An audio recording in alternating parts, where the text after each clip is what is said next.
Super express train की रफ्तार पकड़ता कोरोना। जी हाँ, ये कहना बिल्कुल भी गलत नहीं होगा। जिस हिसाब से कोरोना के केस हर रोज बढ़ रहे हैं, पूरे देश भर में 1300 के पार कोरोना के केस चले गए हैं।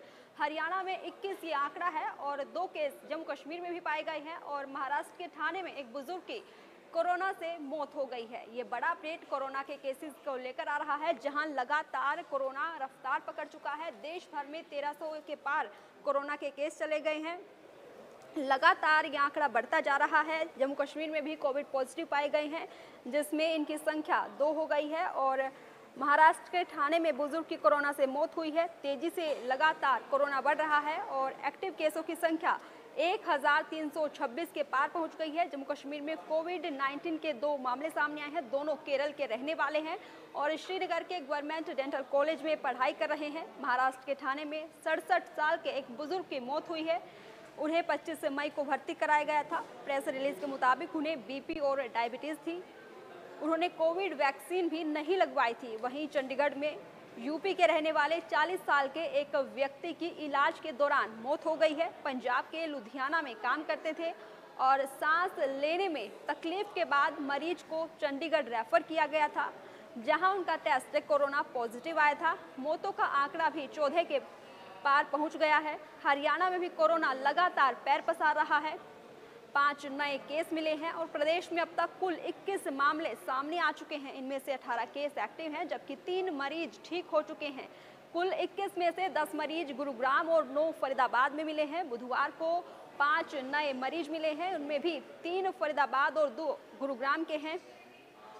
फरीदाबाद में 3 में से 2 मरीजों की ट्रैवल हिस्ट्री मिली है। इनमें से एक हाल ही में वियतनाम से लौटा था और जबकि दूसरा आंध्र प्रदेश से आया है। गुरुग्राम में जो 2 नए मरीज मिले हैं, उनमें से एक 74 साल और दूसरा 37 साल का है। दोनों की कोई ट्रैवल हिस्ट्री सामने नहीं आई है। इसी बीच हरियाणा में कोरोना के बढ़ते केसों को देखते हुए सीएम नायब सैनी ने चंडीगढ़ स्थित सचिवालय में हेल्थ डिपार्टमेंट की मीटिंग भी ली है। मीटिंग में स्वास्थ्य मंत्री आरती राव और हेल्थ डिपार्टमेंट के एसीएस सुधीर राजपाल मौजूद रहे।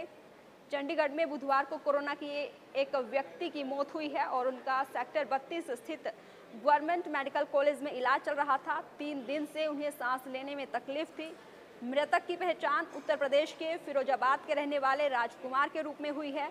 तो देखिए, लगातार कोरोना पैर पसार रहा है। हरियाणा में कोरोना से 10,000 से ज़्यादा लोगों की मौत 2020 से 21 के दौरान कोरोना की लहर में हुई थी। हरियाणा में 10 लाख से ज़्यादा मरीज मिले थे, जिनमें से 10,000 से ज़्यादा लोगों की मौत हो गई थी और तब कोरोना नई बीमारी थी, लेकिन अब इसकी वैक्सीन से लेकर वेरिएंट तक सामने आ चुके हैं। सबसे ज़्यादा मौतें हिसार और गुरुग्राम में ही सामने आई हैं, लेकिन इनसे बचाव कैसे करना है? कोरोना से डरने की ज़रूरत नहीं है। आप कैसे इससे अपना बचाव कर सकते हैं? सबसे पहले आपका मास्क पहनना ज़रूरी है।